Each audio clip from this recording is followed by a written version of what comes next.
Chapter 11. A shoot will come up from the stump of Jesse. From his roots a branch will bear fruit.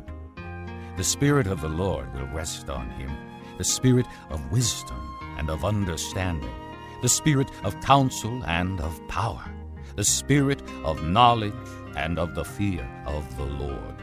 And he will delight in the fear of the Lord. He will not judge by what he sees with his eyes, or decide by what he hears with his ears, but with righteousness he will judge the needy. With justice he will give decisions for the poor of the earth. He will strike the earth with the rod of his mouth. With the breath of his lips he will slay the wicked. Righteousness will be his belt, and faithfulness the sash around his waist. The wolf will live with the lamb. The leopard will lie down with the goat. The calf and the lion and the yearling together, and a little child will lead them. The cow will feed with the bear. Their young will lie down together, and the lion will eat straw, like the ox. The infant will play near the hole of the cobra, and the young child put his hand into the viper's nest. They will neither harm nor destroy on all my holy mountain, for the earth will be full of the knowledge of the Lord, as the waters cover the sea. In that day the root of Jesse will stand as a banner for the peoples. The nations will rally to him, and his place of rest will be glorious. In that day the Lord will reach out his hand a second time to reclaim the remnant that is left of his people from Assyria, from Lower Egypt, from Upper Egypt, from Cush, from Elam, from Babylonia, from Hamath, and from the islands of the sea. He will raise a banner for the nations and gather the exiles of Israel. He will assemble the scattered people of Judah from the four quarters of the earth. Ephraim's jealousy will vanish, and Judah's enemies will be cut off. Ephraim will not be jealous of Judah, nor Judah hostile toward Ephraim. They will swoop down on the slopes of Philistia to the west. Together they will plunder the people to the east. They will lay hands on Edom and Moab, and the Ammonites will be subject to them. The Lord will dry up the gulf of the Egyptian sea. With a scorching wind he will sweep his hand over the Euphrates River. He will break it up into 7 streams, so that men can cross over in sandals. There will be a highway for the remnant of his people that is left from Assyria, as there was for Israel when they came up from Egypt. Chapter 12. In that day you will say, I will praise you, O Lord. Although you were angry with me, your anger has turned away, and you have comforted me. Surely God is my salvation. I will trust and not be afraid. The Lord is my strength and my song. He has become my salvation. With joy you will draw water from the wells of salvation. In that day you will say, Give thanks to the Lord, call on his name. Make known among the nations what he has done, and proclaim that his name is exalted. Sing to the Lord, for he has done glorious things. Let this be known to all the world. Shout aloud and sing for joy, people of Zion, for great is the Holy One of Israel among you.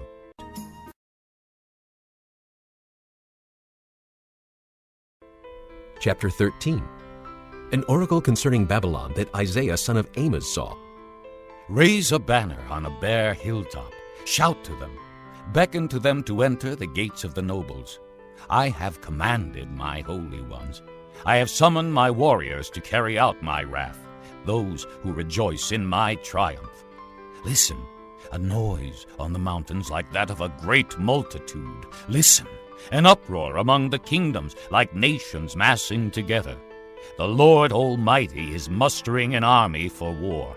They come from faraway lands, from the ends of the heavens, the Lord and the weapons of his wrath, to destroy the whole country.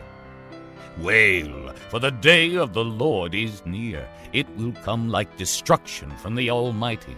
Because of this, all hands will go limp. Every man's heart will melt. Terror will seize them.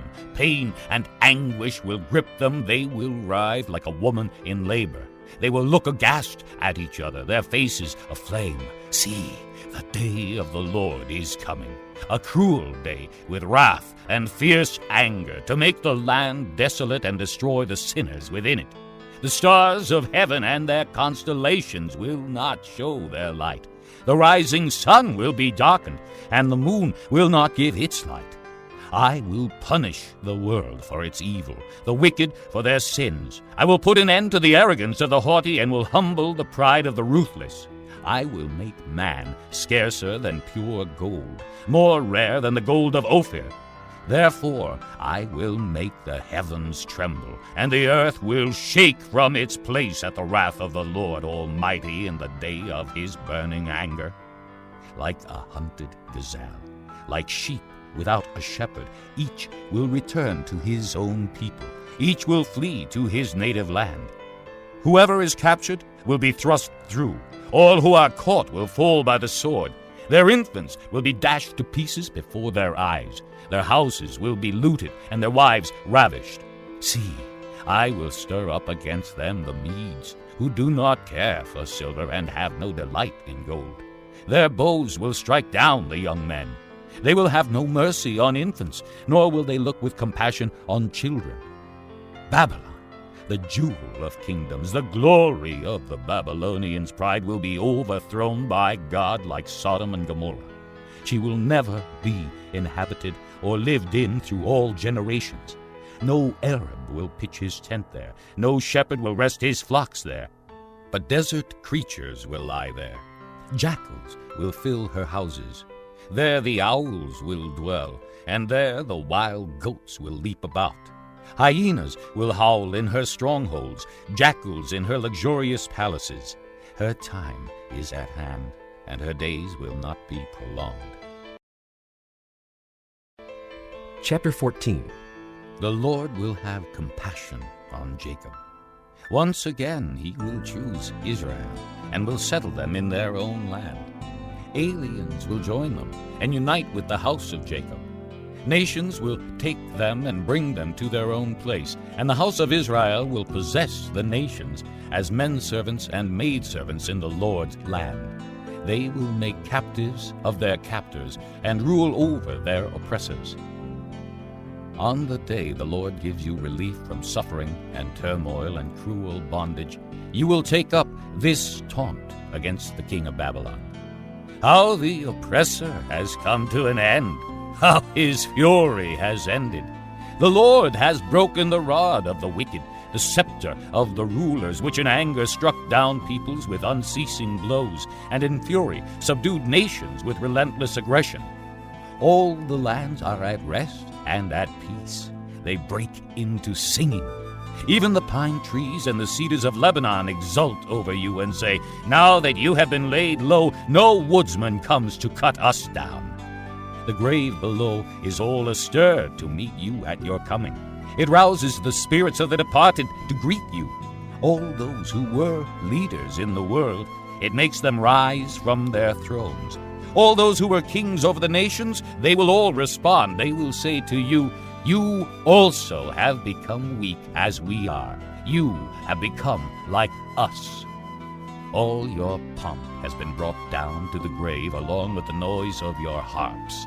Maggots are spread out beneath you and worms cover you. How you have fallen from heaven, O morning star, son of the dawn. You have been cast down to the earth, you who once laid low the nations. You said in your heart, "I will ascend to heaven. I will raise my throne above the stars of God. I will sit enthroned on the mount of assembly, on the utmost heights of the sacred mountain. I will ascend above the tops of the clouds. I will make myself like the Most High."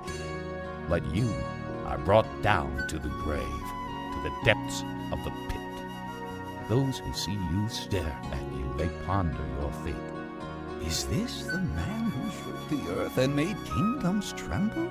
The man who made the world a desert? Who overthrew its cities and would not let his captives go home? All the kings of the nations lie in state, each in his own tomb. But you are cast out of your tomb like a rejected branch. You are covered with the slain, with those pierced by the sword, those who descend to the stones of the pit. Like a corpse trampled underfoot, you will not join them in burial, for you have destroyed your land and killed your people. The offspring of the wicked will never be mentioned again. Prepare a place to slaughter his sons for the sins of their forefathers. They are not to rise to inherit the land and cover the earth with their cities. I will rise up against them, declares the Lord Almighty. I will cut off from Babylon her name and survivors, her offspring and descendants, declares the Lord. I will turn her into a place for owls and into swampland. I will sweep her with the broom of destruction, declares the Lord Almighty. The Lord Almighty has sworn, surely as I have planned, so it will be, and as I have purposed, so it will stand. I will crush the Assyrian in my land. On my mountains I will trample him down. His yoke will be taken from my people, and his burden removed from their shoulders. This is the plan determined for the whole world. This is the hand stretched out over all nations. For the Lord Almighty has purposed, and who can thwart him? His hand is stretched out, and who can turn it back? This oracle came in the year King Ahaz died. Do not rejoice, all you Philistines, that the rod that struck you is broken. From the root of that snake will spring up a viper. Its fruit will be a darting, venomous serpent. The poorest of the poor will find pasture, and the needy will lie down in safety. But your root I will destroy by famine. It will slay your survivors.